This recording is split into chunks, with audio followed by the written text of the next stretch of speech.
From Washington, the McLaughlin Group, the American original. For over 3 decades, the sharpest minds, best sources, hardest talk. Issue 1, Yemen comes calling. I thanked President Hadi and his government for the strong cooperation that they've offered when it comes to counterterrorism. Our work together insofar as countering terrorism is concerned against and also against Al-Qaeda is expressive of first and foremost of Yemeni interests. President Obama met this week with the president of Yemen, Abdul Rabbu Mansour Hadi. President Hadi has been president for 15 months, since February 2012.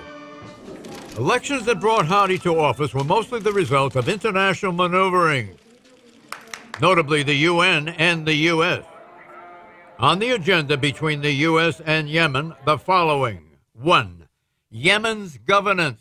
As part of the transition that brought Hadi to power, new elections, a new constitution, and a new coalition government were promised to Yemen's citizens. The slow pace of these reforms have been critiqued by the public. 2. Guantanamo prisoners. Of the 166 prisoners held at the Guantanamo Bay prison, half are from Yemen. Some of these Yemeni prisoners have become radicalized during their 10-year confinement in Guantanamo. The U.S. is wary whether President Hadi can successfully detain them in Yemen. 3. Counter-terror cooperation. The U.S. considers Al-Qaeda in Yemen the world's most dangerous terror group. President Obama wants to ensure that Abdul Rabbu Mansour Hadi cooperates in containing them. At least 3 of these suspected Yemeni militants were killed by a U.S. drone strike in Yemen, get this, on Thursday, the same day that President Obama welcomed President Hadi. U.S. drone strikes have increased in Yemen from 18 in 2011 to 53 last year, 2012. Question, how important is Yemen's president in handling the challenge of Al-Qaeda in the Arabian Peninsula? ACAP. Is so important, John. We brought him to the United States of America. Yemen is a very important country. It's in constant danger of becoming a failed state. It's been divided between North and South Yemen. It was united in 1990. It was the home base of the terrorist who attempted to do the Detroit bombing.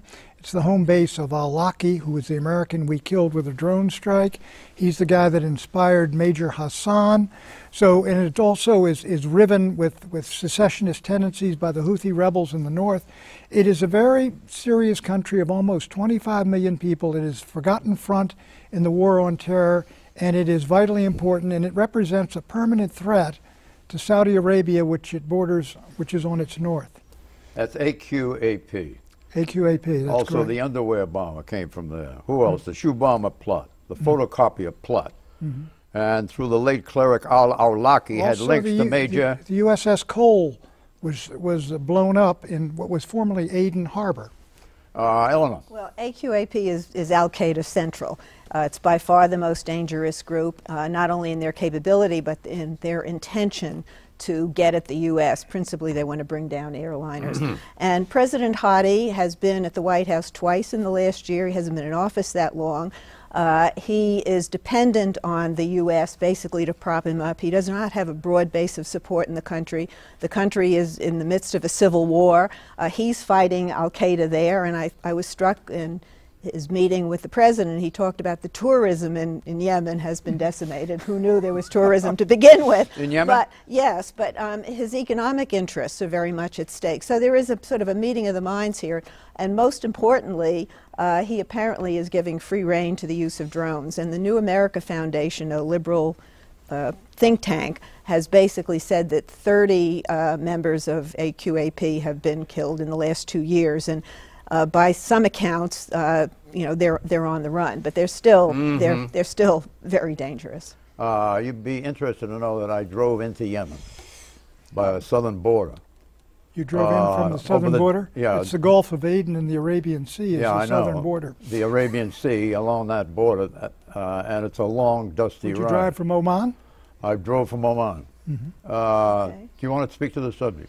Well, this is critical that he's getting cooperation from the president, because these drone strikes have increased, and this place is still where, when we let people out of Gitmo, they go to Yemen to rejoin terrorist groups. There's still serious problem with terrorism there. It's not under control at all. It's something that I think it's very important for us to keep continuing this open line of communication with the president. We have 3,200 GIs in the region. Do you know where? No, I don't know exactly where, but I want to add one other thing that makes this country very important, which is that they control one of the great waterways through which roughly 15 to 20% of the world's oil gets shipped. And if that ever gets involved, if that ever goes in the wrong hands, that would be a real pressure point. The GIs are in Djibouti, which is a small body of land, kind of a postage stamp on the other side of the canal, of the waterway. It's former French Somaliland, I believe, Djibouti. What else can you tell me about? Well, Djibouti, there's a very big American base there, and that's where the drones fly out of. And of course, Somalia's got its problems of its own. But I think, this is an ongoing, it's like a constantly bleeding ulcer, this situation in Yemen, John. And it is extremely important, and most Americans don't know very much at all about it. Well, as you pointed out, half of the detainees at Guantanamo are Yemenis, and 56 of them have been cleared for release. But you can't send them back to a high-security supermax prison in Yemen. And I'm not so sure the Yemenis really want them back. They figure they'll just go into battle. And yet, it goes against our values to indefinitely hold people, and the Congress is saying the president can't return them. I'm sure this was a point of discussion between the two presidents, but obviously there's no accommodation. One of the things they talked about was a way to rehabilitate some of these folks who come back over from Gitmo, but you got to question the value of that. Makes a question: which does President Obama, value more in Yemen, stability or a full democratic transition? Pat Buchanan. Stability, but John, that's rooted also in legitimacy, and they've got to maintain that. And I think that's one of the reasons the president's having this fellow over to the White House. South Yemen was allied with Moscow for a while. South Yemen was formerly Aden. It's the old British colony, and they just brought it together. It's the most tribalized country in the Arab world, John, with the possible exception of Libya. How well is Hadi educated? Well. Where did he go to school? He went to Sandhurst. Well, the military academy, good. That's where he should have gone. So there's a military component there. Right. Yeah, there is a military component there, but it's a very unstable society. There are all kinds of groups running around that country, many of whom are quite violent and quite prone to terrorism, and that's why we really must find some way to keep that country from going radical. The big point is that Al Qaeda is headquartered there. Right. Right? Yep. Now, and our drone strikes come out from Djibouti, which is that small place across the waterway. Right. Relatively small. So what's the future hope? Well, I mean, it's just going to be an ongoing battle in one sense, and we just have to hope that we just don't lose control of it, or their government doesn't lose control of it, because then if it becomes a failed state, we have real problems in that part of the world. Right, and there's some reason to find hope with this new president. I mean, he seems to be doing all the right things as best he can, and he's got the confidence of this government. So foreign policy is about managing problems. Issue 2, Snowden sprung. Former National Security Agency contractor Edward Snowden is finally out of international transit limbo. For now, Mr. Snowden, who leaked reams of details about how the NSA collects data on Americans and those abroad, slipped out of Moscow's Sheremetyevo airport on Thursday. He had been holed up at the airport for more than a month after fleeing Hong Kong. Russia has granted Snowden temporary asylum for 1 year, according to Snowden's Russian lawyer. Regarding his place of residence, he will choose it himself. He can live both at a hotel and at a rented flat.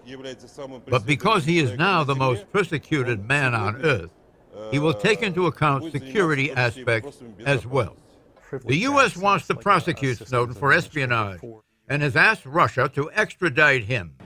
The White House expressed its quote-unquote extreme disappointment with the Russian government over this latest development in the Snowden case, and even raised the possibility that a planned meeting this fall between President Obama and Russian President Vladimir Putin is now under review. Obviously, this is not a positive development. And we have a wide range of interests with the Russians, and we are evaluating the utility of a summit. As for Vlad, he has said he does not want the Snowden affair to harm U.S.-Russian relations. Quote, international relations are considerably more important than squabbles between intelligence services, unquote. Question is Putin bullying Obama? Eleanor Cliff. Well, it's kind of like the KGB agent versus the professor. And with Putin, his sort of inner KGB bullying qualities, if you will, have certainly come into full bloom. Now, whether this is just more of the same, because there's been a parade of insults ever since the Congress, I might point out, passed legislation punishing officials that aided and abetted the jailing and the eventual death of the tax auditor who revealed the corruption in the Russian government. Then the Russians responded saying Americans couldn't adopt Russian children. And so is this just one more in a string of confrontations, if you will, or is it a breaking point? I don't think we know that yet, no. But I think it's a mistake to let this young guy, you know, become such a pivotal moment in U.S.-Russian relations. Susan, wasn't Obama, President Obama, on a program of a reset of a relationship with Russia, with Putin? Well, right. Well, as everyone was saying in Congress this week, this wasn't exactly the reset that people were looking for. And I agree with Eleanor. I think that the United States, we have instigated some of this with the legislation you talked about. But I also think the president has sort of been so deferential on the international stage. I think he kind of sets himself up for this kind of bullying, if you will. I don't think people take him as seriously as past presidents. They want to stick it to the Americans, Putin does. But John, there's really a history here which is very big. Since the end of the Cold War, the Russians feel that we no longer treated them as a great power. We moved NATO right into their front yard. We got these National Endowment for Democracy dumping over governments in Ukraine and Georgia. We're going to bring Georgia into NATO. We cut them out of the Caspian Sea oil. They want to get back at us, and he's very ticked off about this. He's a proud Russian. I agree with Eleanor. We ought not to let this thing get too big. What do you mean ought not to do? I mean, we ought not. I mean, McCain says we ought to move to bring in more countries into NATO. He's nuts. Snowden has to prove his value to Putin. This is what he can deliver. Well, he can spill every NSA secret he knows to Russian intelligence, the FSB. He'll have to play along with whatever Putin wants him to say publicly, including being a mouthpiece for any disinformation My guess campaign. is those computers were compromised within 24 hours. Right. He'll have to help project an image of Russia as a champion of human rights. Putin will try to arrange that. Well, I think that's fairly minor that Snowden's going to come over here as a salesman for Russia. Right. No, he doesn't have to. He can do it from over there.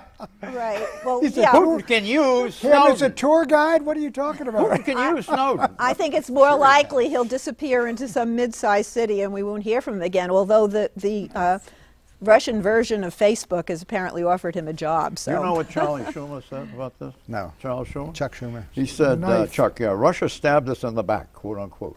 Yeah, listen, I think this is a much more serious issue than I think this conversation seems to suggest.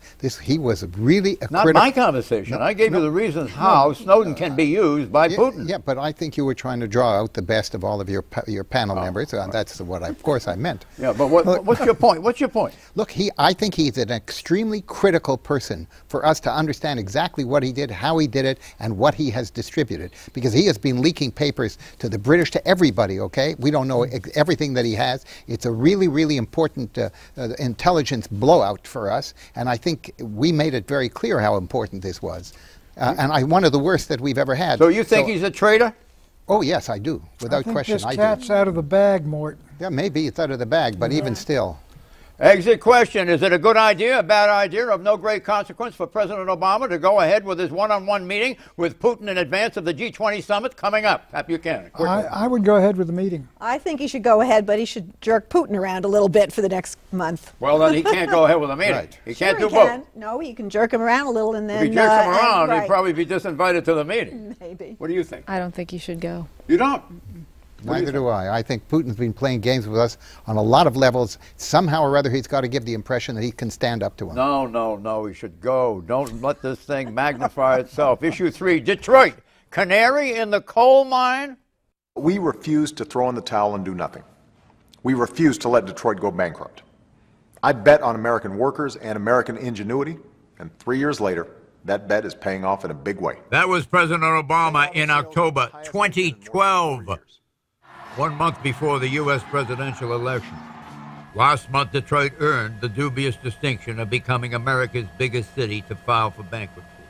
President Obama was mum, for good reason, according to The Economist magazine. Quote, many other states and cities across America have made impossible to keep promises to do with pensions and health care, unquote.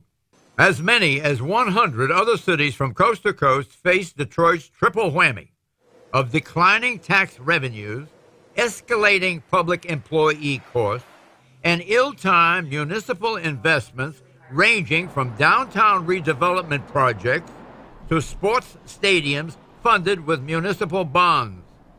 Quote, a watchdog in Rhode Island calculated that a retired local fire chief would be pulling in $800,000 a year if he lived to be 100. More than 20,000 retired public servants in California receive pensions of over $100,000, unquote.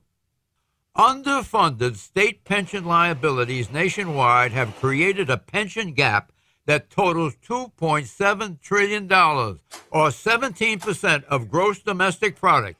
In some states, unfunded obligations exceed annual tax revenues by as much as 241%. For chapter and verse on this, see the recent Economist treatment of the U.S. pensions nightmare, notably Hawaii, California, Texas, Pennsylvania, Louisiana, Kentucky, Connecticut, Illinois, and Detroit.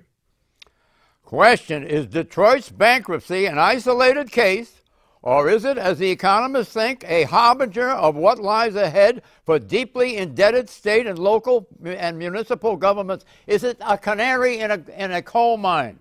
It is the future, John. I think Detroit is where we're all headed. There's no doubt about it. What happened in Detroit, of course, was the people started leaving. There were riots, there's violence, businesses leave, individuals leave, then services go down. It's a vicious cycle. And the main things are the municipal bonds and the pensions and the health care of retirees. And these are growing burdens on states and cities across America. Some are ahead of others. Philadelphia's one city in trouble. Chicago's a city in trouble. But the state that's going to be the first. Where are you putting your savings, Pat? I've got them in municipal bonds, but they're general municipal obligation. Bonds? You just saw what you saw. Virginia municipal bonds and their general obligation. Virginia's a good state. Mort, what's the story on bankruptcy for this country? Listen, I think we are heading into some kind of enormous fiscal crisis at some point. Nobody knows exactly when it'll hit. But we are looking at a situation where between retirement benefits and medical care benefits, we are going to bankrupt just about every local, state, and indeed the federal government at some point. It's just a question of when. Yeah, I totally disagree over here. We got some news with regard to the unemployment rate. It dropped about 3 percentage points. Yes, let me just say to you, whatever you want to say about the unemployment rate, the real unemployment rate is way, way higher than what you get from the federal government, okay? The real unemployment rate is somewhere around 14.5%. And the jobs that we are creating, I might add, are primarily part-time jobs, not full-time jobs, and they count as full-time jobs in terms of the unemployment rate. So there are plenty of problems that you can't deal with this issue in 30 seconds. We have the worst problem. We have the weakest recovery from the worst recession we've had since the Great Depression. And we have huge obligations that we have no way of meeting in our current fiscal crisis. Okay, it's not the greatest recovery, but job growth is steady and the deficit's coming down. We're talking about cities here. Most cities in this country are actually doing very well. Washington, D.C., where I live, is thriving. It's thriving. Cities, the millennials are flocking to the cities. They don't want suburbia, so the cities are doing okay, big cities. Mid-sized cities are struggling, and so the Stocktons of the world are going to watch what happens in Detroit and see if this bankruptcy plan will allow them to shed these liabilities and start again. So I think in that sense, it's the canary in the coal mine. But I hate all this union bashing, like these fat cat firefighters.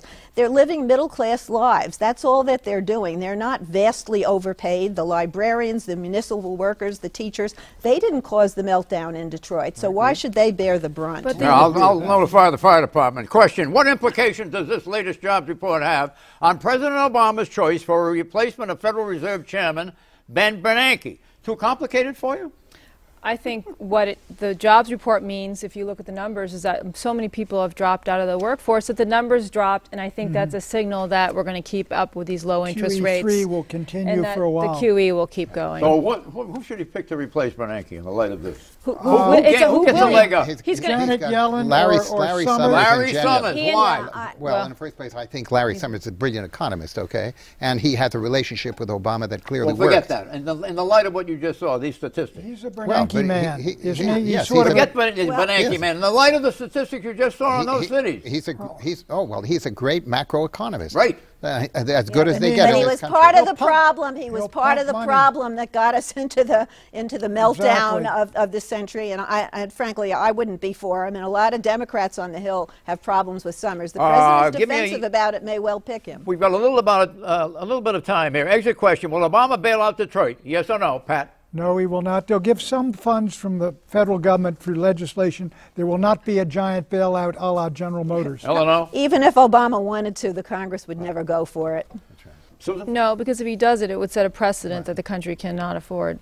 No way he can do that and take on those financial obligations. Bailed out your city, Mort. Well, I'm not saying that they did it right at that time either. It was a very different set of circumstances at that point. It will be a stealth bailout. How will he do it? Stealth bailout. He's going to rob your bank account. That's how he's going to do it. Federal grant. Issue 4, summer recess.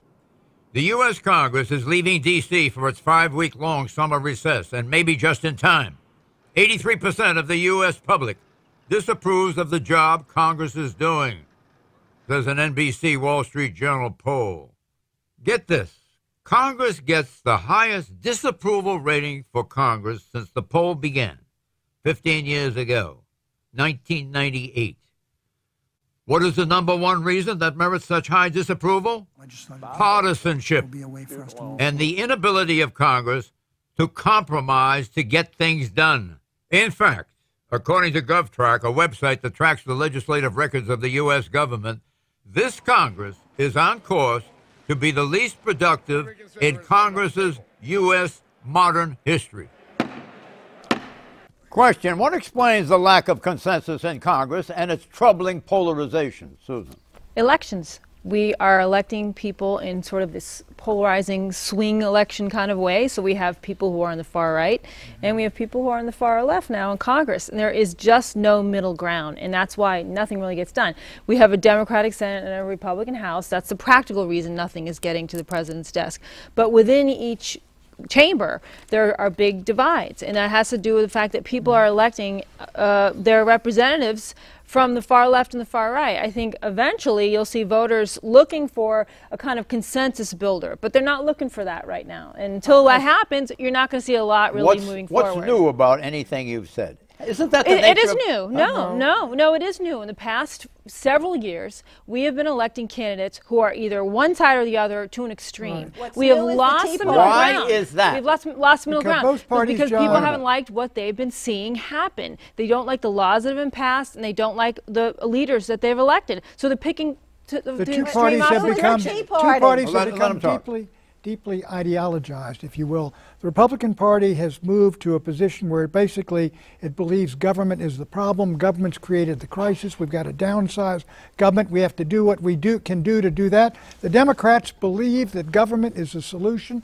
It's the answer to America's crisis. And the two of them are completely at odds, as Susan says. Well, so you got deadlock. What happened to compromise? What's different is the Tea Party. What's different is the Tea Party. Basically, these are people aligned with the Tea Party movement who don't believe in government. They are basically anarchists. They are coming here to try to tear down the whole process. On the far left Excuse me, they're doing it. They're doing it in the Senate, and the Republican Party as a whole doesn't believe in this. The Republican Party is in war with itself. The solution today is what the solution has always been, and that's leadership. And that leadership has to come from the executive branch. You have to know how to play the Congress, to play the individuals, to make the deals, to have people on your staff who know how to bring them together. That has not been the case either. Why are you assaulting the commander-in-chief? I'm not assaulting it. I'm telling you what all of the people in the Congress that I've speak to on both sides of the aisle say exactly the same thing. Do you think that Barack Obama is responsible for the polarization that we see in today's Congress? No, but I think he's responsible for the inability to resolve that issue of polarization. He's tried everything. He's tried everything. He's tried compromise. He's tried schmoozing. Why didn't it work on Boehner? Boehner's a reasonable guy. Yes. Boehner thinks what about Obama? Boehner can't control his own caucus. He cannot get the Tea Party people to follow.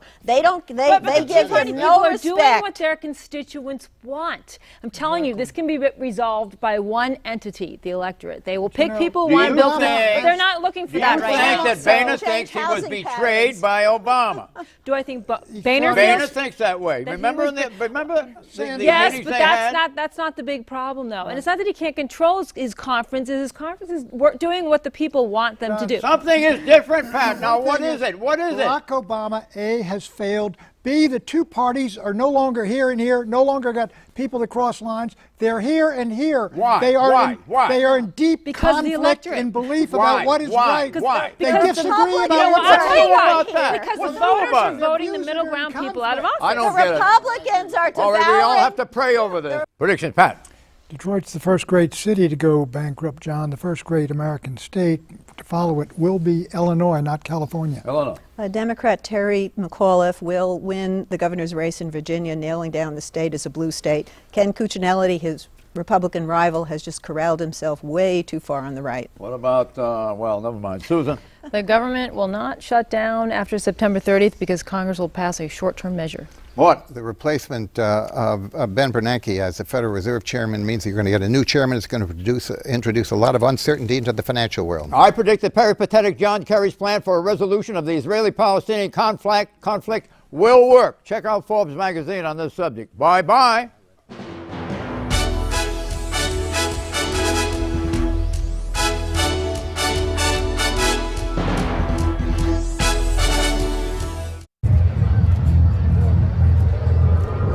Looking for these? You drive Buzzed. It could be one very expensive ride. First, you gotta make bail. Then pay me to get your car back. Your insurance premiums will go through the roof. And my legal fees just keep adding up. All told, it could end up costing you $10,000. Buzzed, busted, and broke. Because buzz driving is drunk driving.